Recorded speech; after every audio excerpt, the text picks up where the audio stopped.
नमस्कार, कैसे हैं आप सब। उम्मीद करते हैं आप सब बहुत ही अच्छे होंगे और वीडियोस के माध्यम से कुछ ना कुछ ज़रूर सीख रहे होंगे।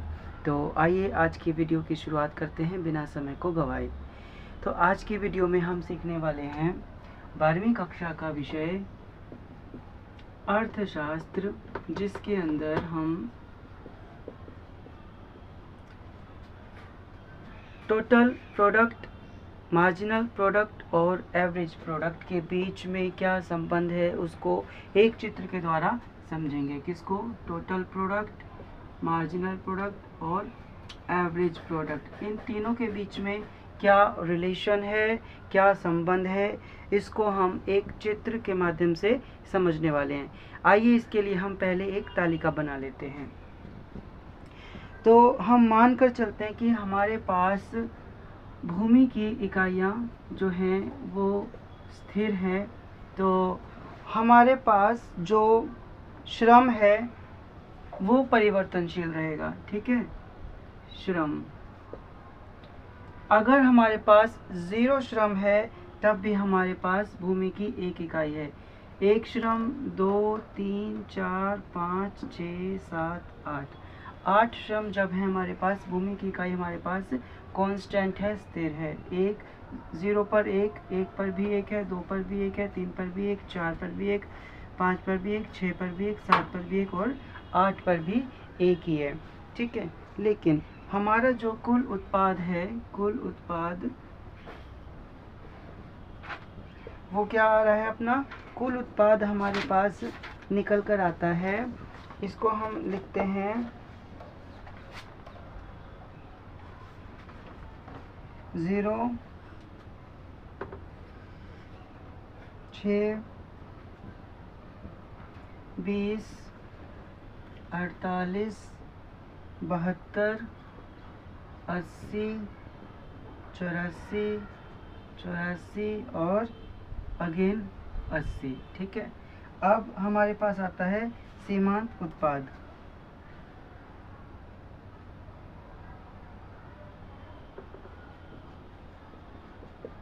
सीमांत उत्पाद, ठीक है। सीमांत उत्पाद जब 0 इकाई है तब हमारा सीमांत उत्पाद कुछ भी नहीं है, लेकिन जैसे ही 1 इकाई लगी तब सीमांत उत्पाद हो गया 6, 14, 28, 24, 8, 4, 0 और -4। ठीक है, क्योंकि हमें पता है सीमांत उत्पाद जो है वो एक अतिरिक्त इकाई लगाने से प्राप्त होता है। कुल उत्पाद में जो परिवर्तन होता है वो सीमांत उत्पाद दर्शाता है, वही सीमांत उत्पाद होता है। सीमांत उत्पाद हमारा 0 भी होता है और ऋणात्मक भी होता है। तो ये 2 चीज़ें हमें याद रखनी है यहाँ पर। फिर है अपना एवरेज प्रोडक्ट, यानी कि औसत उत्पाद। औसत उत्पाद। अब एवरेज प्रोडक्ट के लिए फॉर्मूला है अपने पास, average product is equal total product upon labour. ठीक है, और जो हमारा टोटल प्रोडक्ट होता है वो समीशन होता है, सिग्मा होता है किसका?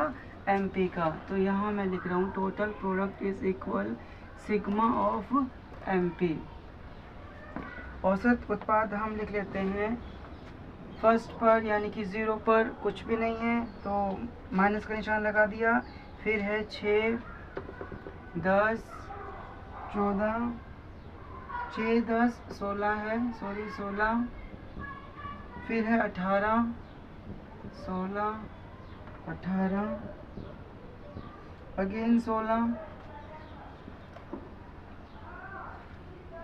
अगेन 16 एंड 14, 12 और 10। ठीक है, ये हमारा बन गया तालिका। अब हम इसके लिए एक रेखा चित्र बनाएंगे। आइए रेखा चित्र बना लेते हैं इसका। सबसे ऊपर हम लेने वाले हैं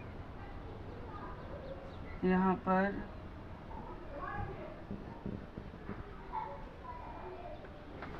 एक डायग्राम, इधर बनेगा हमारा एक डायग्राम, जस्ट इसके नीचे बनाएंगे हम। दोनों डायग्राम बिल्कुल सीध में इक्वल आनी चाहिए, y x o and x। ठीक है, यूनिट्स ऑफ वेरिएबल फैक्टर लेना है दोनों में, 1 2 3 4 5 6 7 8। जस्ट इसके नीचे 1 2 3 4 5 6 7 और एक 8, 7 यहाँ पर है। ठीक है, श्रम की इकाई आपने ले ली है वेरिएबल फैक्टर। अब आप यहाँ ऊपर लेंगे टोटल प्रोडक्ट, नीचे लेंगे आप एवरेज प्रोडक्ट और मार्जिनल प्रोडक्ट, दोनों को नीचे लेना है। ठीक है, जो कि हमारे पास, अब देखो हमारा जो टोटल प्रोडक्ट है वो 84 तक जा रहा है, तो हम इसको ले लेते हैं 90 तक। 10 20 30 40 50 60 70 80 90। ठीक है, और जो सीमांत उत्पाद और मार्जिनल उत्पाद है उसमें मैक्सिमम 28 हमारा सीमांत है, तो हम ये ले लेते हैं लगभग 50 यूनिट तक ले लेते हैं। 10 20 30 40 और 50। ठीक है, अब जैसे जैसे हमें तालिका है वैसे वैसे हमें डायग्राम ड्रॉ करना है बिंदुओं के अकॉर्डिंग। आइए इसको करते हैं।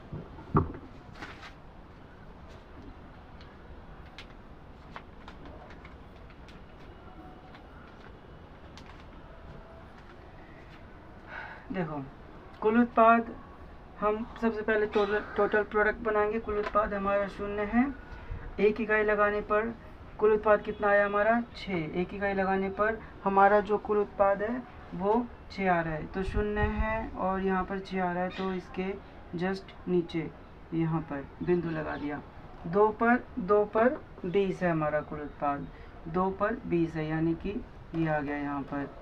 3 पर है 48, 3 पर है ये है यहाँ पर लगभग। ठीक है, यहाँ पर 48, और 4 पर है 72, 4 पर है 72, तो ये यहाँ से सीधा जाएगा 70 और ये 2 72। ठीक है, 5 पर है 80, 5 पर है, यहाँ से सीधा लेकर जाएंगे इसको, ये यहाँ पर आ गया 5 पर 80। 6 पर 84, 7 पर भी 84, 6 पर यहाँ से सीधा जाएंगे, ये आ गया 84, यहाँ 7 पर भी 84 है, यहाँ आ गया, और 8 पर है अगेन 80, 8 पर है अगेन 80, यानी कि जस्ट इसके आगे आ गया।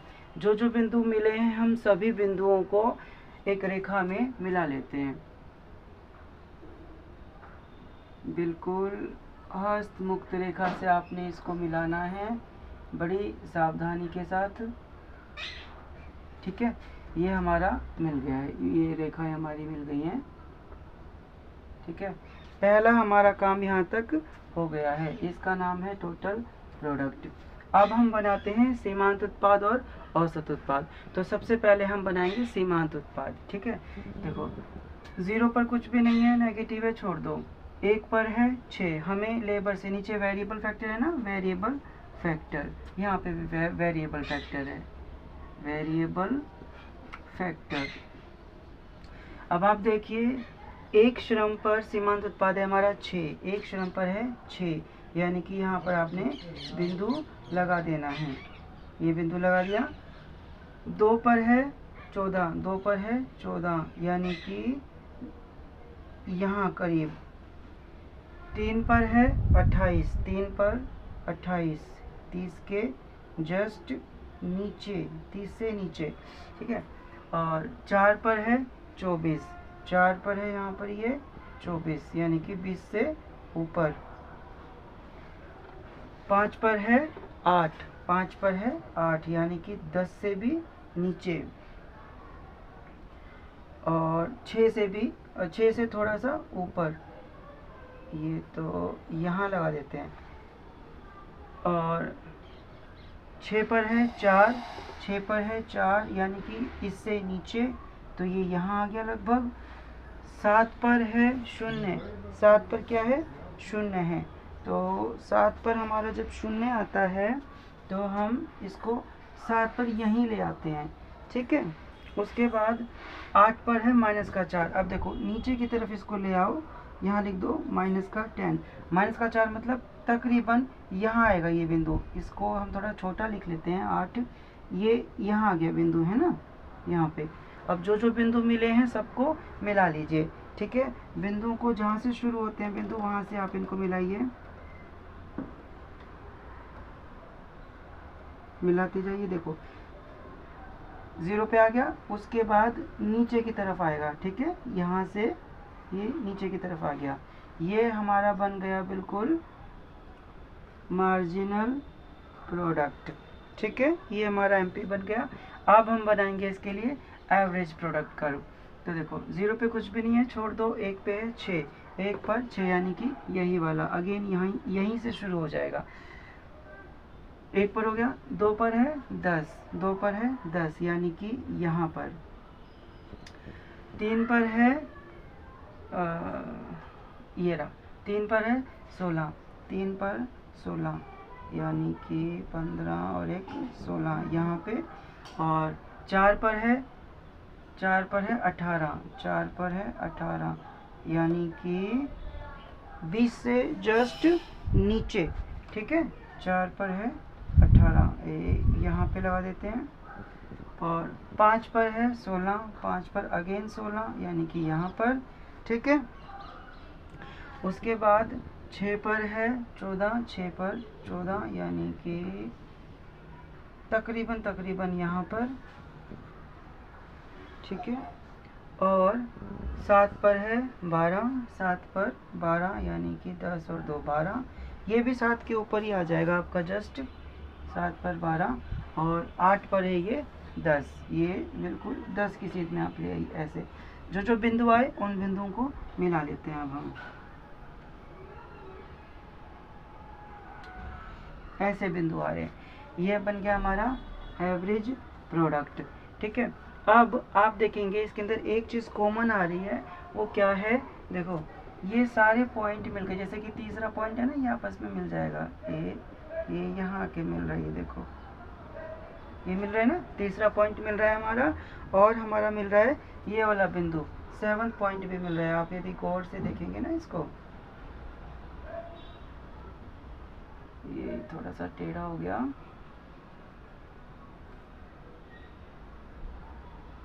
ये देखो ये 2 बिंदु हमें मिलते हुए नज़र आ रहे हैं, जो कि दर्शाते हैं हमारे एवरेज प्रोडक्ट, मार्जिनल प्रोडक्ट और टोटल प्रोडक्ट को, ठीक है।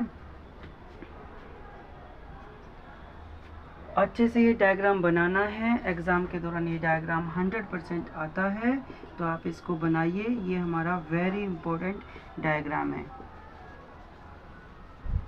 ठीक है। इस अगर आप ये पूरी तालिका समझ लेते हैं, फिर डायग्राम बनाते हैं और डायग्राम को एक्सप्लेन भी करते हैं, डायग्राम को एक्सप्लेन करना बहुत नेसेसरी होता है, ठीक है। अगर हम डायग्राम को बिना एक्सप्लेन किए छोड़ देंगे तो हमें उतने पूरे मार्क्स नहीं मिलेंगे। तो कोशिश कीजिए कि आपके द्वारा जो भी डायग्राम बनाए गए हैं उनको एक्सप्लेन ज़रूर किया जाए, उसी के पूरे मार्क्स मिलते हैं, ठीक है। अंत में आप क्या करेंगे, पूरा डायग्राम बनाकर और उसको एक डायलॉग बॉक्स में क्लोज कर देंगे, ठीक है। यहाँ जगह नहीं है तो हम इसको यहाँ ज़्यादा क्लोज नहीं कर पाएंगे, फिर भी आपने कोशिश करनी है कि उसको डायलॉग बॉक्स में क्लोज कर देना है। आज की वीडियो में फ़िलहाल इतना ही, अब मिलेंगे किसी नए टॉपिक और किसी नई वीडियो के साथ, तब तक बने रहिए स्माइल प्लीज़ योगेश के साथ। और यदि चैनल पर पहली बार आए हैं तो जल्दी से चैनल को सब्सक्राइब कर लीजिए, ताकि हमारी हर नई वीडियो आप तक पहुँचे सबसे पहले। Take care, bye bye, thank you.